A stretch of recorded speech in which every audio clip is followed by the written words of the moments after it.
Shalom, selamat pagi warga jemaat Immanuel Kota Lama dan juga Bapak Ibu Saudara-saudari yang dikasihi oleh Tuhan. Apa kabar hari ini? Tentu saja kita dibangunkan dengan keadaan yang sangat baik karena pemeliharaan Tuhan. Mari kita mengucap syukur bersama dan kita berdoa sebelum kita membaca dan merenungkan firman Tuhan. Kita berdoa.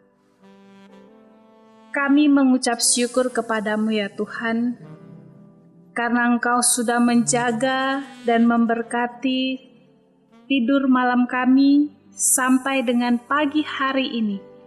Kami dibangunkan dengan sukacita dan kami menginjak hari terakhir di bulan Mei ini Tuhan. Kami sadar bahwa perjalanan hari-hari hidup kami senantiasa ada di dalam pertolongan tangan Tuhan.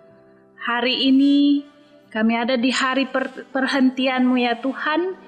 Kami akan menyiapkan hati dan seluruh hidup kami untuk ibadah minggu pagi dan juga perayaan Pentakosta. Tapi itu juga kami mohon kekuatan daripada Tuhan untuk mengawali seluruh kehidupan kami. Kami akan membaca dan merenungkan firman Tuhan. Biarlah Roh Kudus saja yang memberikan hikmat dan pengertian supaya kami mengerti dengan apa yang Tuhan inginkan kami lakukan melalui firman. Berfirmanlah Tuhan, di dalam nama Tuhan Yesus kami berdoa. Amin. Bapak Ibu Saudara-saudari yang dikasihi oleh Tuhan, hari ini kita ada di dalam hari terakhir di minggu terakhir di bulan Mei tanggal 31. Dan kita percaya bahwa firman Tuhan senantiasa menguatkan kita, Roh Kudus juga senantiasa menolong kita. Oleh sebab itu, hari ini hari pencurahan Roh Kudus yang sebentar akan kita rayakan bersama-sama di dalam ibadah minggu pagi. Tetapi mengawali itu, saya mau ambil satu bagian firman Tuhan yang mengingatkan kita bahwa jauh sebelum peristiwa pencurahan Roh Kudus itu, Tuhan Yesus sudah menjanjikan penghibur pada saat Ia sementara melakukan pengajaran. Mari kita baca bersama di dalam kitab Injil Yohanes pasal 14 ayat 15 sampai dengan 17. Kitab Injil Yohanes pasal 14 ayat 15 sampai dengan 17, demikian firman Tuhan. Yesus menjanjikan penghibur. Jikalau kamu mengasihi aku, kamu akan menuruti segala perintahku. Aku akan minta kepada Bapa dan Ia akan memberikan kepadamu seorang penolong yang lain, supaya Ia menyertai kamu selama-lamanya, yaitu Roh kebenaran. Dunia tidak dapat menerima Dia, sebab dunia tidak melihat Dia dan tidak mengenal Dia. Tetapi kamu mengenal Dia, sebab Ia menyertai kamu dan akan diam di dalam kamu. Bapak Ibu Saudara yang dikasihi oleh Tuhan, demikian pembacaan firman Tuhan. Yang dikatakan berbahagia adalah mereka yang melakukan firman Tuhan di dalam hidup setiap hari. Haleluya. Bapak Ibu Saudara-saudari yang dikasihi oleh Tuhan, saya percaya bahwa kita pernah melakukan perjalanan. Ketika kita hendak pergi berlibur atau kita hendak meninggalkan rumah untuk beberapa jam karena keperluan yang sangat penting, sementara di rumah itu ada anak-anak, ada keluarga yang juga memerlukan perhatian.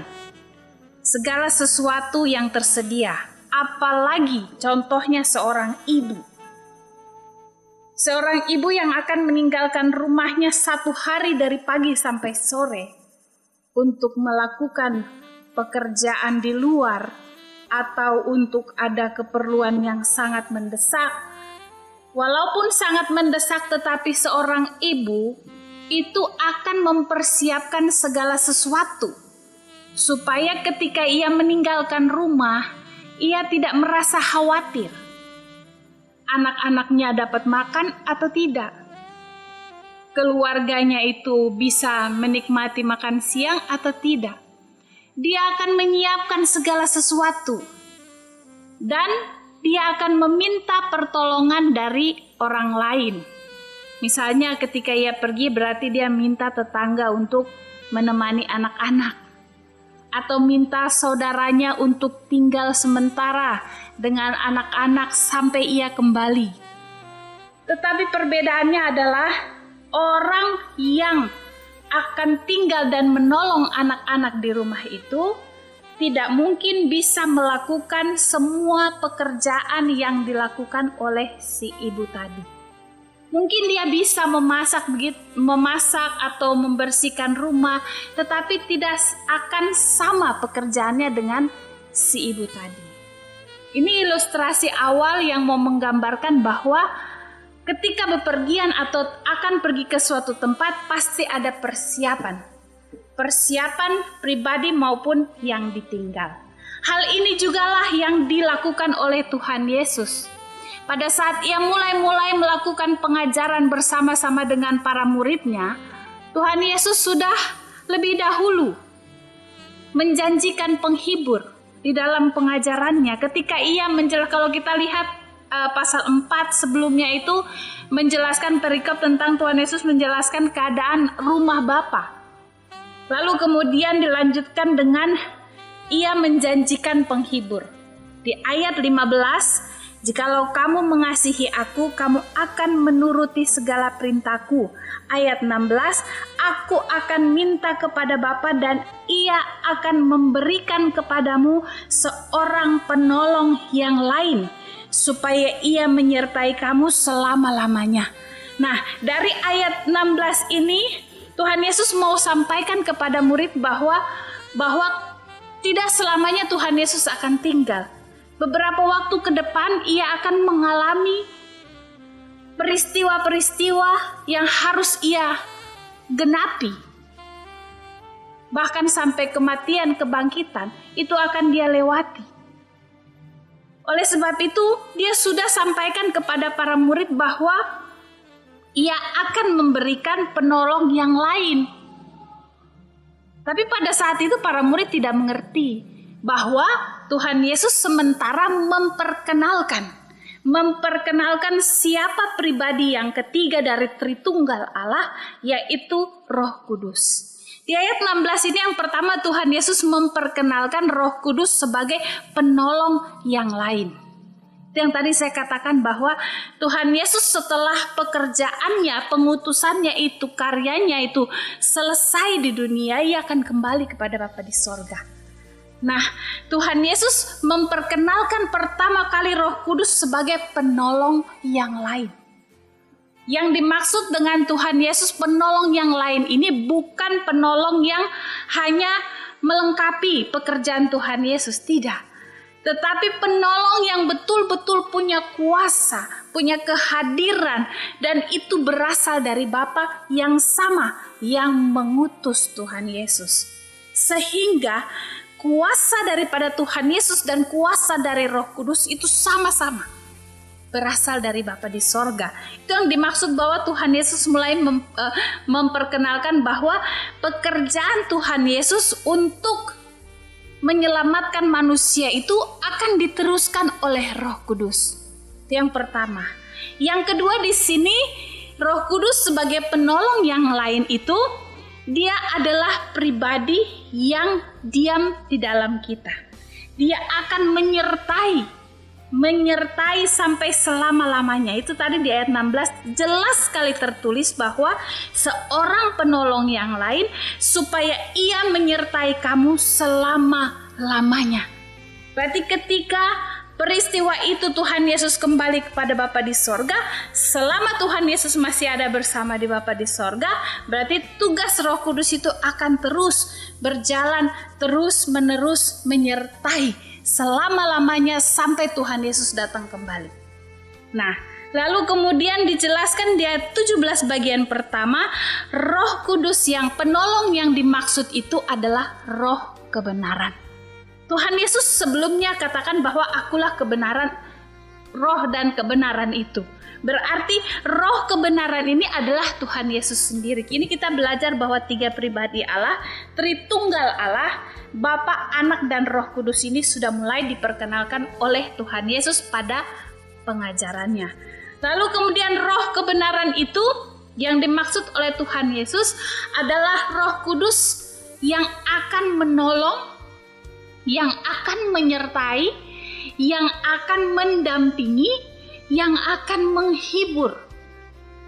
Jadi tugas dan fungsi daripada penolong yang lain ini adalah itu tadi, menolong, menghibur, menyertai, dan menasehati. Menasehati dalam hal mengingatkan kita ketika manusia sudah mulai melakukan kesalahan dan tidak menuruti perintah daripada firman, maka fungsi dari penolong ini adalah menasehati, mengingatkan. Hal yang berikut disampaikan oleh Tuhan Yesus bahwa roh kebenaran ini akan menjamah hati kita karena ia tinggal di dalam kita. Di ayat 17 di situ jelas dikatakan bahwa dunia tidak dapat menerima dia, sebab dunia tidak melihat dia dan tidak mengenal dia. Tetapi kamu mengenal dia, sebab ia menyertai kamu dan akan diam di dalam kamu. Bapak Ibu, saudara-saudari yang dikasihi oleh Tuhan Yesus, dari kalimat ini saja kita bisa memahami secara sederhana bahwa Roh Kudus itu ada, siap sedia, mau menolong kita, menyertai kita, dan diam di dalam kita. Ini yang mau disampaikan bagian firman Tuhan bagi kita, tetapi bagaimana caranya untuk kita bisa melihat, merasakan keberadaan Roh Kudus itu? Jangan lupa ayat 15. Ayat 15 katakan bahwa jikalau kamu mengasihi aku, kamu akan menuruti segala perintah. Nah, di sini jelas bahwa jika kita mengasihi Tuhan, kita akan otomatis mengikuti segala perintah Tuhan. Dan ketika kita mengikuti segala perintah Tuhan, Roh Kudus yang ada di dalam kita yang akan mengingatkan dan juga menyertai, bahkan ketika kita menghadapi persoalan hidup, Roh Kudus yang akan menguatkan kita. Karena pada dasarnya Roh Kudus, roh kebenaran itu sudah ada, siap sedia kapanpun waktunya. Anak-anak Tuhan itu mengandalkan Roh Kudus, dia siap bekerja. Bapak Ibu saudara-saudari yang dikasihi oleh Tuhan, di hari pencurahan Roh Kudus, otomatis kita akan diberikan pengajaran yang lebih mendalam pada ibadah Minggu pagi nanti tentang pekerjaan, pelayanan, dan juga pimpinan Roh Kudus. Tetapi di sini saya mau katakan bagi kita semua bahwa Roh Kudus itu bisa mengerjakan semua hal, bahkan yang tidak terpikirkan oleh kita. Itu tadi, karena sebagai penolong, karena sebagai penghibur, kita menyadari bahwa kita sebagai manusia, sebagai makhluk hidup atau yang dikenal makhluk sosial, kita tidak bisa menutup diri kita dari orang lain. Yang namanya manusia sebagai makhluk sosial membutuhkan orang lain untuk saling berbagi, untuk saling mengisi, untuk saling bersosialisasi. Nah, seperti itulah seharusnya kondisi kita dengan Roh Kudus. Tapi terkadang kita tidak menyadari hal itu. Bahkan orang percaya sekalipun banyak yang tidak mau membiarkan dirinya dipimpin oleh Roh Kudus. Kenapa? Karena merasa terpuruk akibat dosa yang dilakukan, lalu kemudian berkata bahwa saya berdosa, apakah Roh Kudus bisa menolong saya atau tidak? Roh Kudus akan menolong saudara kalau hati kita itu mau terpaut, mau untuk dipulihkan dengan cara ya kita baca, kita renungkan firman Tuhan, kita perbaiki diri kita. Kalau tadinya itu kita melakukan dosa, kita sadar bahwa di dalam hidup kita ini ada Roh Kudus. Ada Roh Kudus yang siap sedia untuk memulihkan hati kita yang luka. Dan semua pengorbanan Tuhan Yesus di kayu salib untuk menebus dosa kita, Roh Kudus mau supaya kita melihat itu sebagai bukan sebagai suatu sejarah yang akan menghapus dosa saja, tetapi sebagai suatu motivasi hidup bahwa ketika dosa kita sudah dihapus oleh Tuhan Yesus, Roh Kudus sudah siap untuk memberikan pemulihan dalam hati dan hidup kita setiap waktu. Bahkan ketika kita mampu dan tidak mampu menghadapi suatu pergumulan hidup, Roh Kudus siap sedia. Oleh sebab itu terkadang kita menghadapi suatu persoalan, lalu kemudian kita berdoa tapi kita tidak mampu untuk berdoa, kata-kata itu seperti tidak bisa keluar karena begitu beratnya pergumulan hidup. Roh Kudus yang ada di dalam kita yang akan menyampaikan keluhan hati kita yang paling dalam itu kepada Bapa di surga. Oleh sebab itu, sebagai orang yang percaya kepada Tuhan Yesus, seharusnya kita percaya kepada 3 pribadi Tritunggal Allah yang kudus, Allah Bapa, Tuhan Yesus, dan Roh Kudus. Bapak Ibu Saudara yang dikasihi oleh Tuhan, situasi kita saat ini berjalan sudah hitungan bulan. Sejak dari Maret, April, Mei, kita masih ada di situasi yang tidak bergereja di gedung gereja dan dengar berita bahwa akan dimulai kembali ibadah di gereja, itu menjadi suatu penyejuk yang akan membuat kita lebih semangat bahwa tetap ada harapan di dalam situasi saat ini. Tetapi bagian firman Tuhan ini mau mengingatkan kita bahwa Roh Kudus yang sudah diberikan oleh Tuhan Yesus kepada kita itu mampu untuk memberikan sesuatu pengharapan dan sukacita serta damai dalam hidup kita. Bahkan di tengah situasi saat ini, Roh Kudus siap sedia. Walaupun terkadang kita masih mengabaikan Dia, kita tidak mau hidup dipimpin Roh Kudus, kita mau hidup sesuai dengan keinginan kita karena kita berpikir bahwa kalau kita dipimpin Roh Kudus nanti kita hidup benar, orang lain bicara ini, orang ini bicara itu, sok suci dan sebagainya. Jangan seperti itu.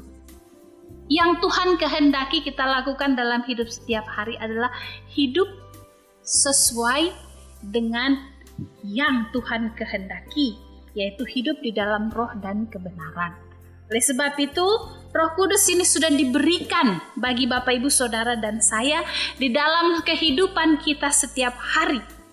Dan sudah seharusnya bahwa ketika kita membiarkan kehidupan kita dipimpin oleh Roh Kudus yang akan merubah karakter kita, merubah hidup kita dengan karakter-karakter Kristus.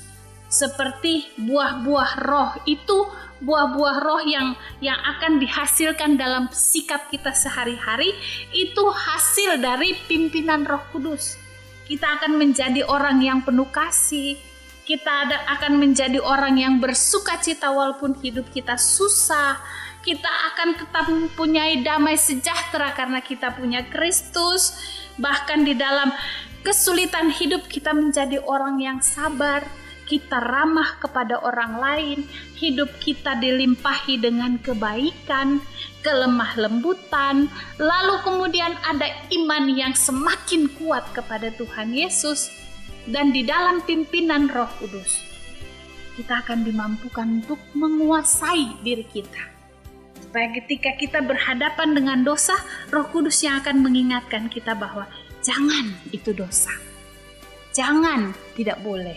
Roh Kudus akan mengingatkan kita supaya kita bisa mampu untuk menguasai diri kita.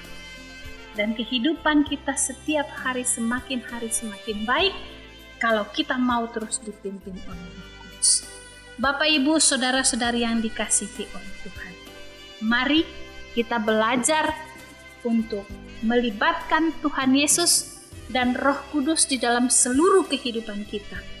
Kita biarkan hidup kita dipimpin oleh Roh Kudus, supaya roh kebenaran dan hidup itu akan membuat kita kuat, membuat kita semangat, bahkan membuat kita semakin mengasihi Tuhan, membuat kita semakin percaya kepada Tuhan Yesus dengan iman yang kuat, dan oleh kuasa Roh Kudus kita mampu untuk mengerti firman Tuhan, dan kita mampu untuk terus melakukan perintah Tuhan, melakukan firman di dalam hidup kita setiap hari.